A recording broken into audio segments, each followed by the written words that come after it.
We are here with to talk with Terror Talk host and In the Dark podcast host, who is a friend and ambassador of Terror Talk TV, Mr. Jay Michaels. Jay, how are you, sir? To be here. We're great. We're great. Doing well. Yeah. We're grateful that you come on. Thanks for reaching out to us. Because we're interested in Terror TV and what it's all about. But let's get with you first. You were 40 years on and off of Broadway, correct? 40 years I've worked in the entertainment industry. I worked on Broadway, off Broadway, TV, movies, the whole works. Started right out of school. I started wanting to be an actor. It's funny, I wanted to be a horror movie actor. When I was a kid, that was all I wanted to do was horror movies. And somehow I got sidetracked and ended up doing musical theater and doing television, everything else like that. Now I run a public relations theater and indie film. So yeah, for the last 40 years, I've been with the entertainment industry in one form or another. Well, that's awesome. Because that's what I was reading in your bio that you always wanted to be in horror films. Yep. And you know a lot about horror films. Play a vampire. Like a vampire? That was always my dream. Was to be a vampire if I could be one as a kid. I don't know. It's kind of weird. I used horror films when I was a kid. We didn't have speech class, and I'm from the Bronx. I'm from the Bronx, New York, where everyone talked like this. And I certainly couldn't be in the world talking like this. So I would watch Christopher Lee and Peter Cushing, Vincent Price. I'd watch the old Hammer films, the English horror movies, and I would emulate their voices. And so I went from this to talking like this, simply from listening to them for years. Wow, that's awesome. I guess if you want to really do acting, you can't really have a strong accent. If you want to be broad in your acting skills or character, it's great, but not. You can't be your only tool. Yeah. I never thought of. I meet people who are like from different areas who have moved, and they kind of shed their accent over time. But still being in the middle of it and working to push it away, that's pretty cool. Oh yeah. I mean, I still get it once in a while from talking to an old buddy from high school or something. I'll be like, "Hey, what are you doing?" And I'm like, "Wow, where the hell did that come from?" so it's still there. I just have to click it sometimes to keep it at bay. Yeah, that's what I always heard, that it'll come back eventually. Oh yeah. No, when I'm talking to my family back home, I get real backwoods. All the hillbilly comes out. Ironically, my wife's musical director, because she's a singer, and the pianist that she works with is from Tennessee. And, awesome! And he has lowered his accent a great deal. But like, if he gets really passionate about something, he'll be like, "Yes, that's fine. Oh, okay. Well, I think this is great that we do that." And it's like, "Oh, there it is." There it is. Yeah, there's no way for me to turn mine off. So, I mean, I don't hear it myself, so it doesn't bother me. You know what I'm saying? I love people's accents. I love it. Yeah, I do too. I enjoy accents a lot. It makes who you are. Yep. Yeah. So, Yeti, you got a question for the Terror TV? Yeah. Lead on. I was kind of looking through it. I'm piqued my interest because we're a friend of the show is the Chicago Rot team, and I saw you guys had Chicago Rot on there, so that's super fucking cool to me. But what is it? There's like 100,000 streaming services out there. What is it that sets Terror TV apart from the rest of the pack? That's a really good question. The thing that most enticed me with it, and what I scream about the most, is it deals with indie film first. A lot of these services, they immediately want to cater. They just, okay, look, here's this horror movie. You want to go see this? They're throwing commercial movies at you constantly because that's what you see on television. So you're trying to grab it, and that's great. But that's one audience. We want to support the artist. So what we do is we have a huge catalog of independent films that you might not see anywhere else. from new and emerging artists. In some cases, it's the artist's first feature film, or it might be the first time they're doing horror movies. What you're seeing is what you're not going to see anywhere else. So yeah, if I'm going to go, and I won't mention any names, but if I'm going to go to this site or this site or this site, yeah, I'm going to see the same movies. Right. Here, I know whatever I'm looking at, I have not seen it before. So the first adventure is, okay, I know nothing about it. Let's turn it on for that. They also have a classics catalog. But what they do with their classics, they have independent classics. They don't necessarily have the studio film of Dracula, but they do have Bela Lugosi's White Zombie, which was made independently. Right. They have Nosferatu, because that was made independently. The Last Man on Earth, which is a really scary movie considering what's going on now, was made independently. So what you're seeing is what we can do. We as filmmakers, we as writers, we as actors, this is where our first level is. This is where the real creativity goes. I have watched a lot of the films on there, and the one thing which I can say about all of them, each and every one of them, I sit there somewhere and go, oh, I never saw that. Wow, that's interesting. Some plot twist, some way of writing, some way of characterization. I guess, you know what, if you just sort of like, I just want to watch TV, okay, any site's going to do. If you're a real horror aficionado, if you're really into, let's see what a fright film can do, Terror TV's got that for you. That's great. I do. We support indie horror like constantly, and that's our thing. Yeah. It's our bread and butter. So to see somebody else out there doing it, especially in the streaming service world, coming and bringing that independent art to the masses, that's really fucking cool to me. I really like that. I am curious. We know what the viewers are going to get out of it, but what's the process for an independent filmmaker to get something onto Terror TV? Do you handle that area of it at all? Can you give any? That's where we get them. You could contact me directly. You can go to Terror TV. There's information on the site itself, or you can contact me at jmcomnet, jmcomnet@gmail.com, and send me info on your film.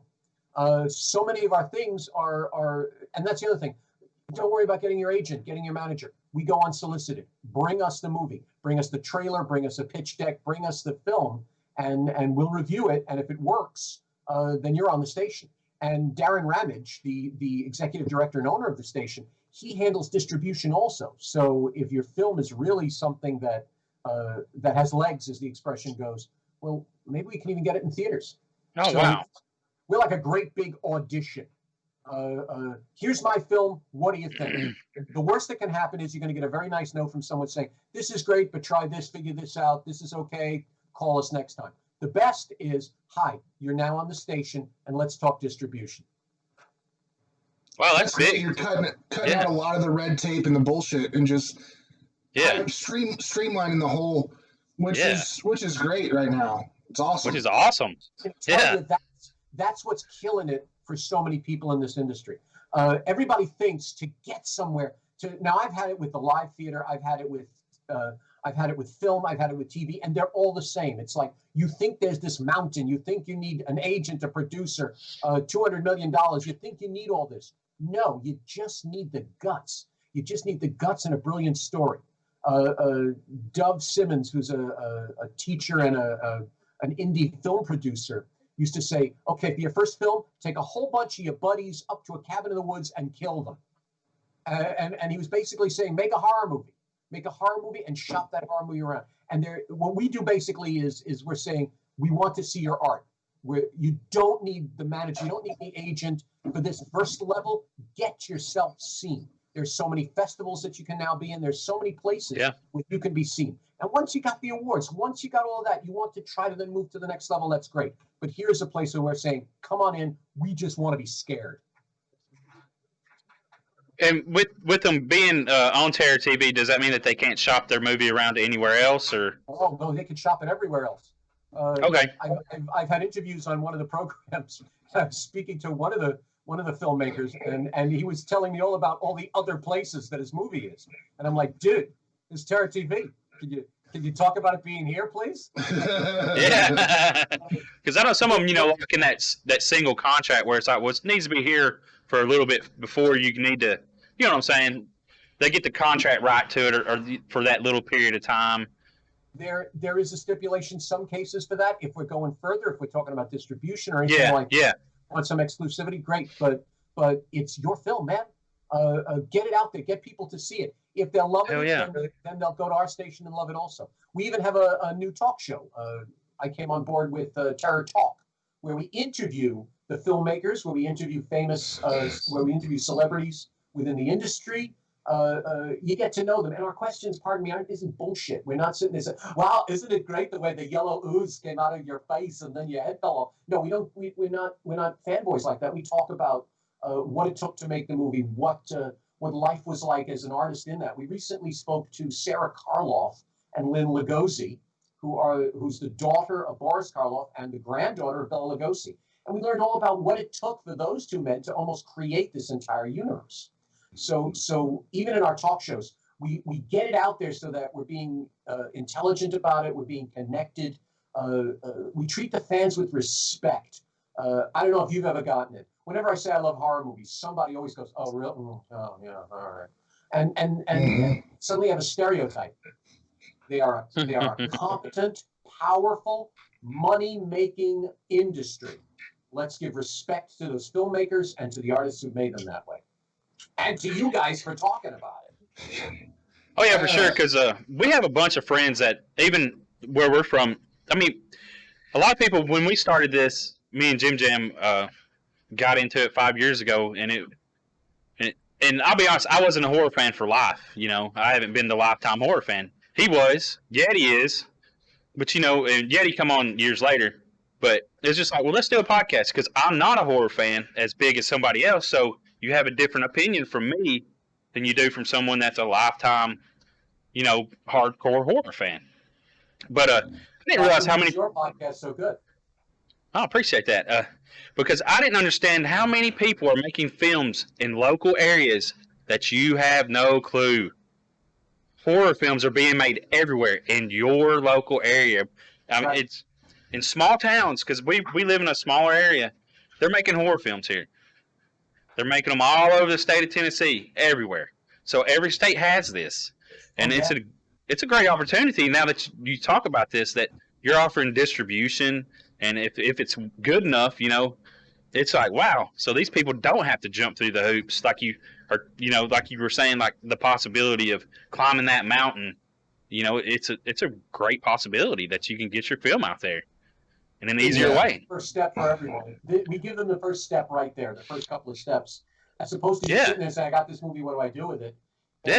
And get it on Terror TV. And it's what you're talking about. Every place is doing movies. Night of the Living Dead, the seminal zombie film, George Romero's classic, was done in Pennsylvania. It was done on a real cheap budget. And what he did was he went into the local town. He asked the butcher, he said, "Could I have any meat that you're not going to use?" And that became the flesh that the zombies nibbled. And then he turned to the entire place and said, "If you let us film in front of your house, you could be a zombie. If you let us do this, you could be one of the people there." So basically, when you see these zombies walking by, they are all members of that town, and they were just thrilled to be part of it. Romero used to tell the story that he didn't have to tell them how to dress or anything, because they all suddenly became actors. They all got into these characters. There's a girl, you could actually see her, she's 3/4 naked as she's walking down there. And she even told him, she was like, "No, I could see I was buried this way, and that's how I dug myself up." Suddenly, they have these inner lives as zombies. So, that's wild. I got the same thing. I spoke to Scott Wilson, who was Herschel on Walking Dead. And I tried to make him laugh at one point. I said, "So what's it like working with the dead?" And he didn't laugh. He put his arm around me and he said, and he had a great twang of his voice, "Son, let me tell you." And he told me all about how they had zombie training camp. And and everyone who was playing a walker would sit there and figure, was I bitten? Did I die? Was I run over? How long am I dead? Am I decomposing? And they went into all of these things. And he said, so by the time the herd came after me, they looked pretty scary. So every town does it, and every town welcomes it. If you're thinking, oh, no one will like what I'm doing in your town, wherever it is, please go ask them. They'd love to be a vampire or a zombie or a creature from outer space quite easily. Yeah. That is. Go ahead, Yeti. I was just gonna say that's really cool. I didn't know that all the zombies were just kind of plucked from the surrounding area. I mean, and that's why like Romero is. That's why he's as legendary as he is, because he thought to do things so grassroots like that, and I think it's really cool. You mentioned horror movies are being made everywhere, and they're like a money making thing. I actually I had an interview some months ago, maybe last year sometime, with a director who's kind of a local legend in Jim Jam and Johnny's neck of the woods, Donald Farmer. He's a straight to video exploitation maestro. And he was telling me that independent horror films are one of the only independent genres of film where you can still make money. Yeah. Nobody's trying to go see an independent rom-com, but if you put together a good independent horror movie, people are going to want to watch it.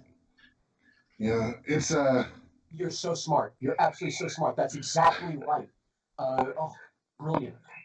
With a rom-com or whatever, do you really want to go see these two people to get together? No, you're looking at two famous actors doing it. When Harry Met Sally would not have been When Harry Met Sally if you didn't have I can't even remember their names all of a sudden. If you the two famous performers within it. Was that the screaming in the? Crystal was in it. There you go. I knew at least one of them.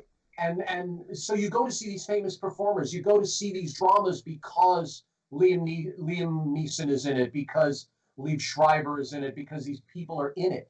But a horror movie, okay, yeah, sure, there were the days of Boris Karloff, Christopher Lee, Peter Cushing. But there's also now it's the notion of the plot. Starting with the 80s, the notion of how to kill people became the reason to see the movie. So no, you're not going to stand online to go see a movie necessarily, but you will gladly click it into your television. So even the notion of straight to video and video on demand, it's a moneymaker for horror movies. Absolutely. Yeah, absolutely.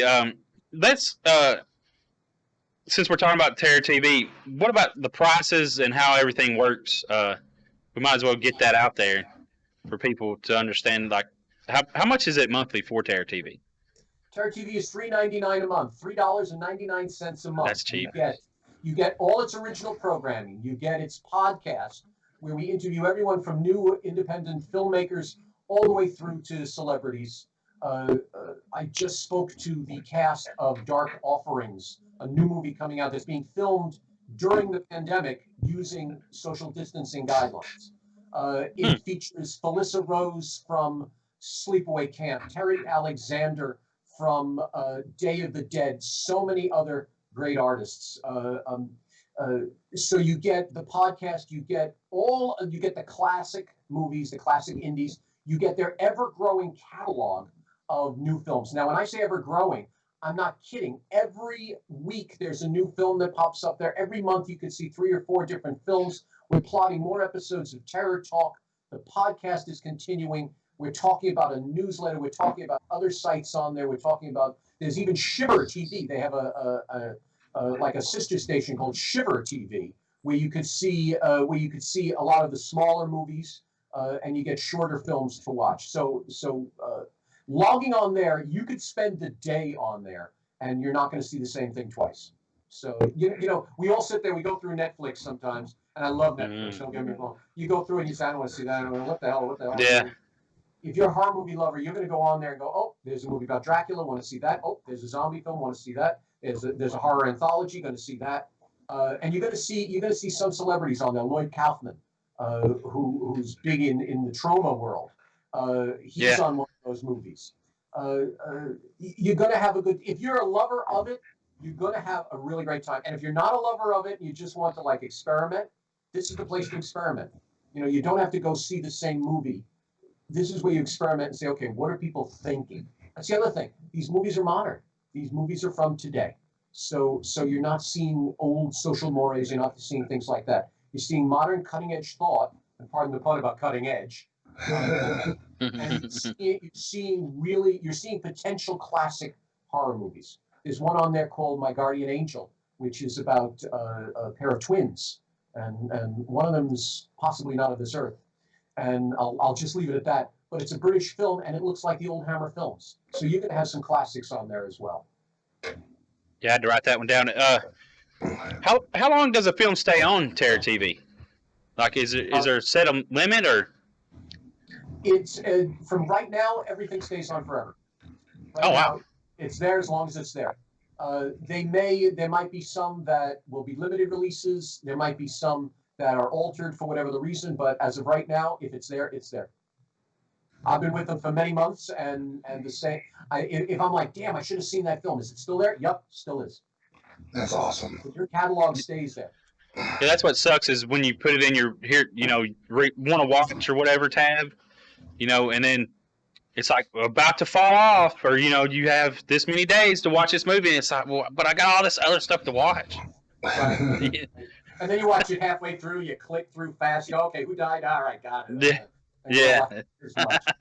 They have merchandise also. I've been pushing them because in my advertising world, I know how valuable that is. They got hats, they got T-shirts, they got pins, they got all sorts of things that say Terror TV on them. So you could proudly wear it, just like you guys have those gorgeous T-shirts that you're wearing on. Oh yeah. Yeah, I had this shirt made. The best movies have blood, guts, and boobs. Love it.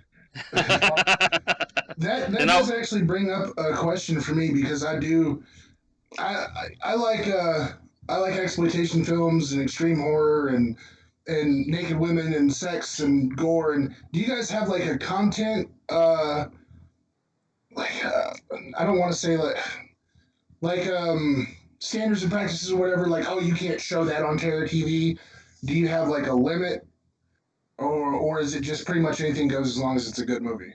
I'm just going to say this much. There's a movie on there called Creature Features. It's an anthology, and it's about a bunch of kids on Halloween.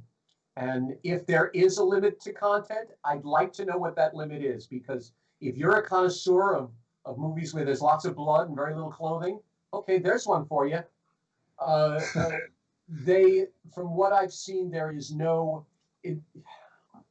It's a horror film. It's a horror channel. It's about horror movies. Yeah, right. So no, it's balls to the walls. That's great. You see a lot of that where it's just like, oh well, we do horror, but this is too much. You can't do that. That's too much. And it's like, why are you? This is not the sphere in which to pull punches. No. So I admire that too.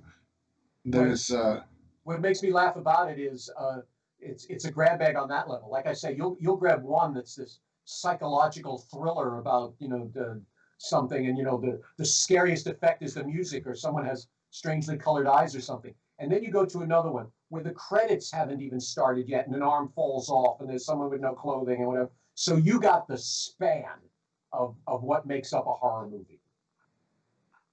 That's good to know. It's I really do believe that goes back to the artistic expression. Sometimes it's gratuitous, or sometimes you need it. It's about gratuitous. If it was there just to do that, hey, I'm naked, and I've seen that. It's like, no, thank you, no, thank you. If I want porn, I'll go get porn. But if there's a reason, if it makes total sense, if this is a scene, if this is the point of it is that they were caught it this way, then I'm all for it. If that's what the movie's about, if that's what it needs, fine. Right. That's a friend of ours that does movies, director. He had a long time ago, naked women in his movies, and your average woman, and he stopped doing it because he's like, people would comment, well, she must be a stripper, or the other woman will look at her boobs, them aren't, why would you have that in a movie? And it's just like, well, dude, like they're just people, and he's like, and you can get anybody in there to show their you pay someone to show them, but if it's not necessary, what's the point, and it just got tired of the comments, and That's the whole thing about the '80s. All these slasher films, it had its own math.